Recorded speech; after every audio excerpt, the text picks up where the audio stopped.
Hi, everyone. Welcome to this edition of Monday Morning Musings, where we are going to begin to get a little more specific in this theme of the Reformation, the half-truths, myths, and lies you've been told.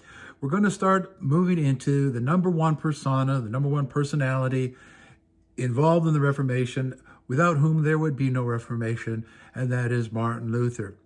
However, before we get to that, I need to lay out some ground rules and some parameters so you'll know where I'm going and where I'm coming from. I know this has been a long introduction, but because there's going to be a lot of passions on this topic, I want to be understood clearly. Number one, I am not doing a deep dive in Reformation history. I'm not going to talk about every personality. I'm not talking about Calvin and Beza and Zwingli, and I'm just going to talk about Luther, because without him, there is no Reformation. But there are a few parameters we need to have to be honest, respectful, and do due diligence to the way we present something. There's two extremes to avoid.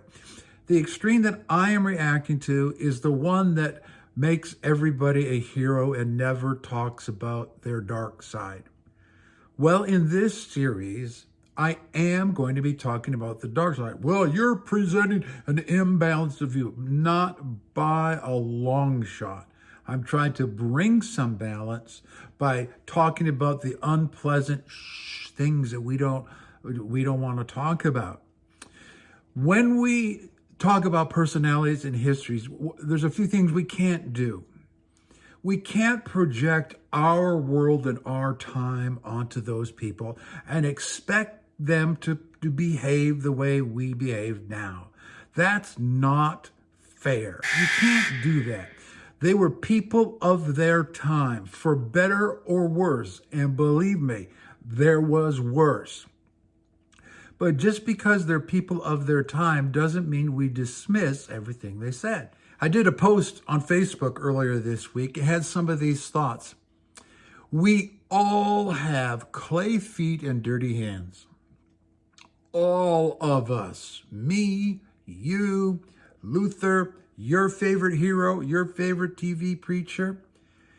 And I would not like the totality of my life to be characterized by the stupidest thing I've ever done or the stupidest thing I've ever said, or the most reactionary extreme thing I've ever said.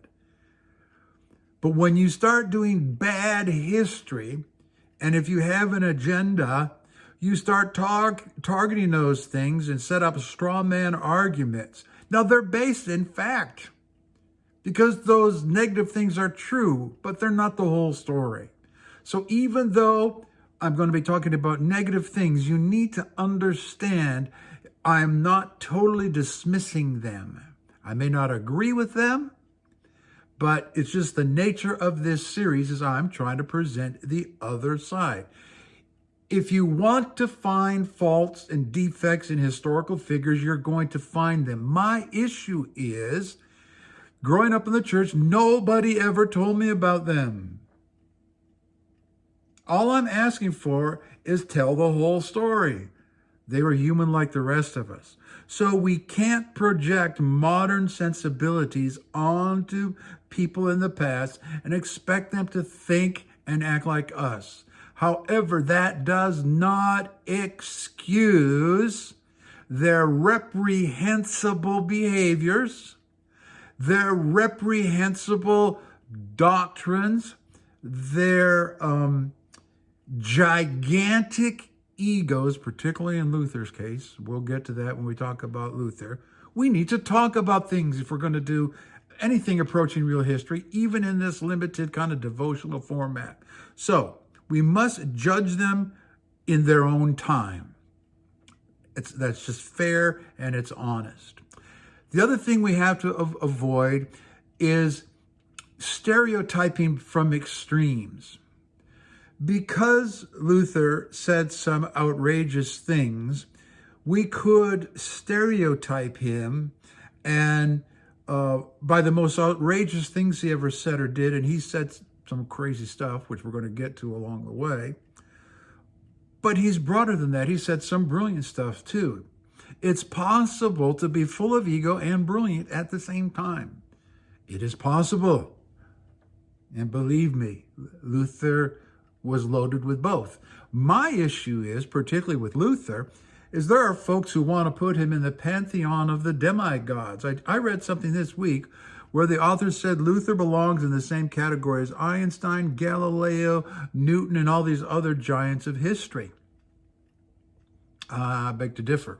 The other thing we have to watch when we start doing this is watch our sources. And I touched on this in the earlier sessions. If you're just going to read sources from the home team, you're not going to get the whole story. That was part of the problem of my growing up. The things I'm sharing with you in this series, and the things no one, listen, I've been 49 years, and most of them in a local church of some sort with a Bible school and an adult Sunday school and all that, never told me any of the negative stuff. So, another thing we have to watch out for is what I call the myth of purity. Oh, we want the purity of the word, the purity of the word, the purity of the word. Oh, I have zeal for purity. And these guys were great men because they were bringing purity to the church and purity to the scriptures. Listen,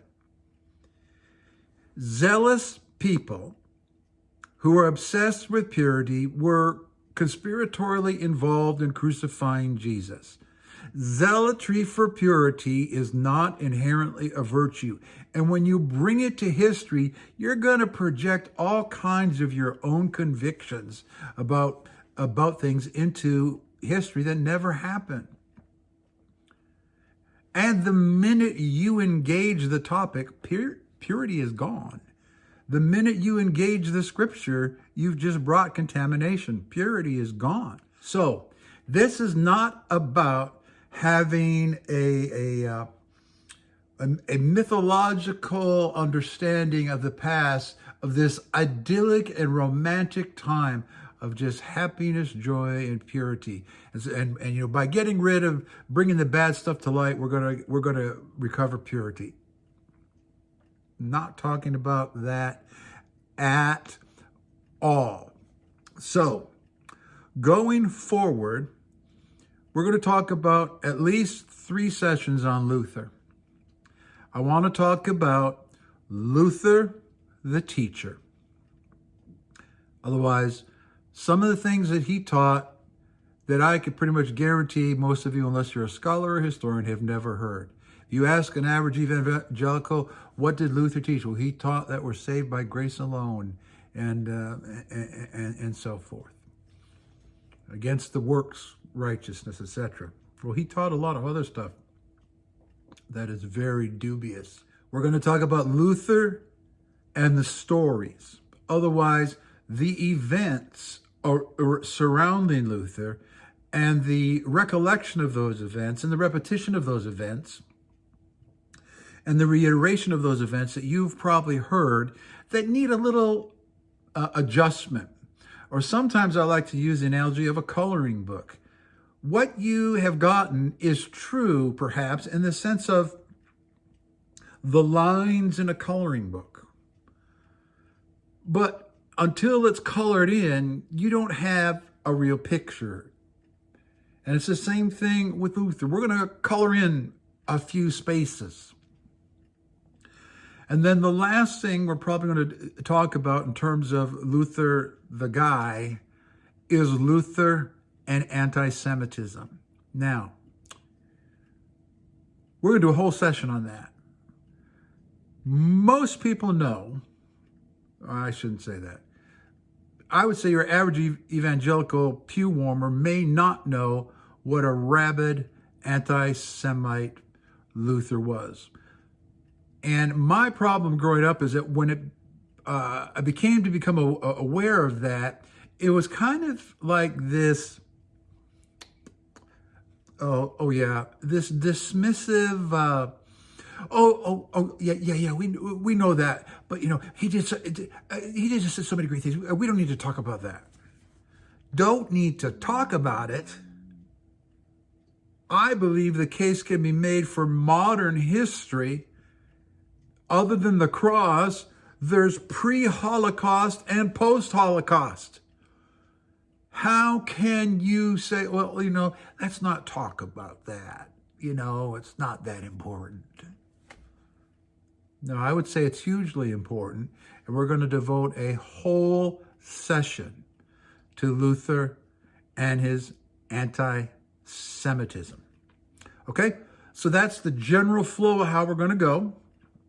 And then after we're done with, 3 sessions or so on Luther, we're just going to take random bits and pieces here from Reformation history, particularly Lutheran-based Reformation history, and bring to you some adjustments, broadening, some coloring, and basically try to convince you that it wasn't as wonderful as its proponents would like you to believe how wonderful it was.